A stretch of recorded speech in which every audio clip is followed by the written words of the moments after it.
Bismillahirrahmanirrahim. Assalamualaikum warahmatullahi wabarakatuh. Selamat belajar di channel saya. Pada kesempatan ini kita akan belajar tentang stoichiometry. Apa itu? Yaitu bagian ilmu kimia yang mempelajari bagaimana menghitung partikel-partikel yang berukuran kecil. Ada beberapa bagian dalam stoichiometry. Pada saat ini kita akan belajar bagian 1. Tapi sebelum itu jangan lupa untuk subscribe, like, dan bagikan informasi ini supaya makin banyak yang belajar dan mengambil manfaatnya. Ada 6 bagian dalam stoichiometry. Yang pertama adalah konsep mol, yang kedua rumus kimia dan kadar unsur, yang ketiga hukum dasar, yang keempat stoichiometri reaksi, yang kelima bereaksi pembatas, dan yang keenam kadar zat dan rendemen hasil. Dan pada bagian 1 kita akan belajar tentang konsep mol. Apa itu konsep mol? Yaitu menghitung jumlah zat sebelum zat itu atau tanpa adanya reaksi. Jadi hanya diketahui satu zat. Dan biasanya kita akan selalu menggunakan rumus, sehingga rumus-rumus ini jangan lupa karena akan terus kita gunakan. Yang pertama, jika jumlah zat dihubungkan dengan massa, maka kita gunakan biasanya rumusnya N sama dengan massa per massa molar, di mana massa molar itu ada 2, yaitu massa atom relatif atau AR, atau kita gunakan massa molekul relatif atau MR, di mana AR dan MR ini bisa digunakan dengan rumus ARX suatu unsur, yaitu adalah massa satu atom per 1/12 kali massa satu atom C12. Kalau di soal itu tidak diketahui massa satu atom, maka biasanya kita menggunakan tabel periodik. Kemudian yang kedua MR atau massa molekul, yaitu massa satu molekul suatu zat dibagi dengan 1/12 kali massa satu atom C12, yang biasanya langsung kita gunakan dengan cara menghitung jumlah AR dari atom-atom penyusun molekul Y. Yang kedua adalah jumlah zat jika dihubungkan dengan jumlah partikel, maka kita gunakan rumus N sama dengan jumlah partikel yang diketahui dibagi dengan bilangan Avogadro yang nilainya 6,02 kali 10⁻23. Ada yang melambangkan dengan Na, ada yang melambangkan dengan N0, ada yang melambangkan dengan huruf L. Apabila dihubungkan dengan gas, maka jumlah gasnya itu bisa dihitung dengan menggunakan rumus volume STP dibagi 22,4. STP itu yaitu diukur pada kondisi 0 derajat Celcius dengan tekanan 1 atm. Jika selain itu, maka kita gunakan rumus P kali V sama dengan NR kali T, di mana P itu adalah tekanan gas, V adalah volumenya, R adalah tetapan gas, dan T temperatur dalam Kelvin. Terakhir kita gunakan konsentrasi. Apabila bentuknya berupa larutan, maka jumlah zat adalah konsentrasi kali volume larutan. Biasanya kita gunakan konsentrasinya adalah N per V, sehingga nanti satuannya adalah mol per liter atau molar, sehingga bisa kita gunakan simpulan bahwa untuk menghitung jumlah zat itu dibagi dengan suatu besaran tertentu, apakah massa molar ataukah bilangan Avogadro ataukah volume molarnya, kecuali konsentrasi, yaitu konsentrasi kali volumenya. Contoh soal yang pernah diujikan, yaitu jika massa satu atom neon adalah 3,32 kali 10⁻⁻23 gram, maka massa atom relatif neon adalah, ini kita gunakan rumus di mana yang diketahui massa satu atom, berarti AR neon. Kalau kita gunakan rumus seperti itu, berarti massa satu atom neon dibagi dengan 1/12 kali massa atom C12.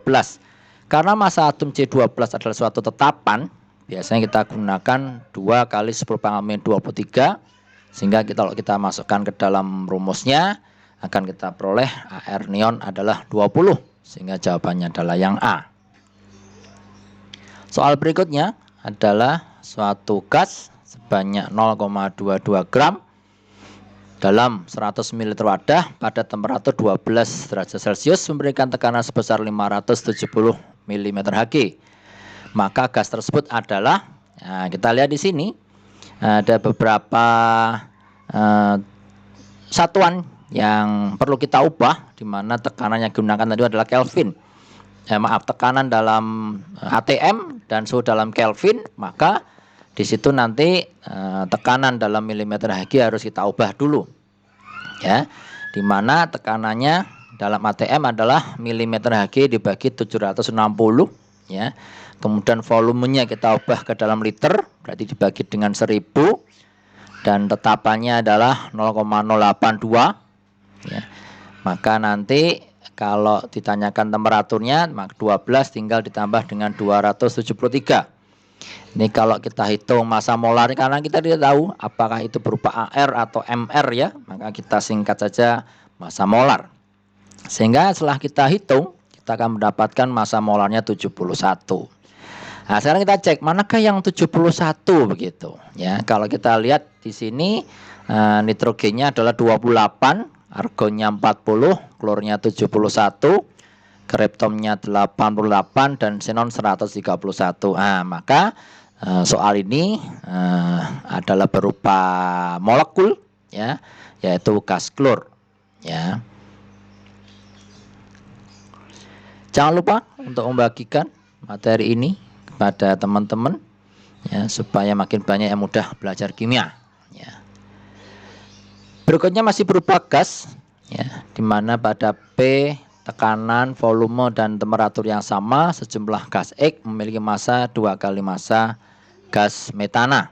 Ya, dari fakta tersebut dapat disebutkan bahwa gas X adalah antara gas X dengan gas metan. Di sini keduanya diukur pada PV dan T yang sama.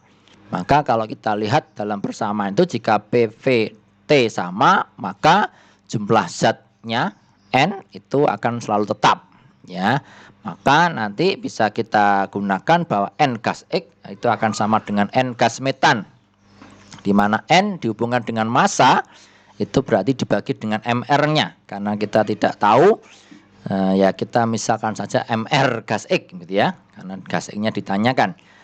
Di mana massa gas X itu 2 kali massa gas metan, sehingga kalau gas metannya saya misalkan sebagai M, maka gas X-nya adalah 2 kali M, ya.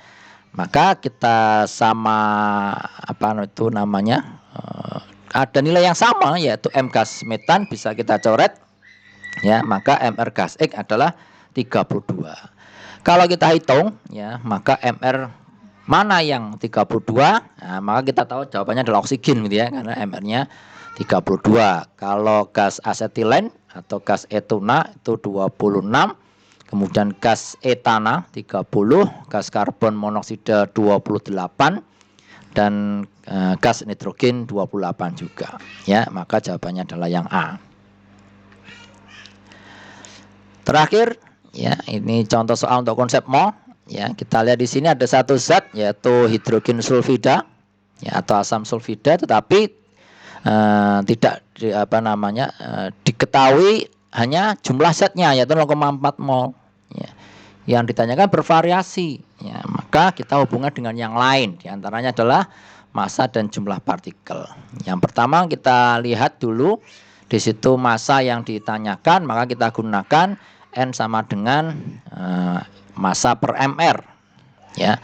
Masanya sudah massa molarnya sudah diketahui di situ, ARS-nya 32 dan hidrogennya 1, maka kalau kita hitung maka MR-nya nanti 34, ya. Kalau jumlah zatnya 0,4 mol, maka masanya adalah 13,6 gram. Jawaban 1 benar. Jika mudah soal seperti ini, biasanya kalau 1 benar ya 3 benar, ya.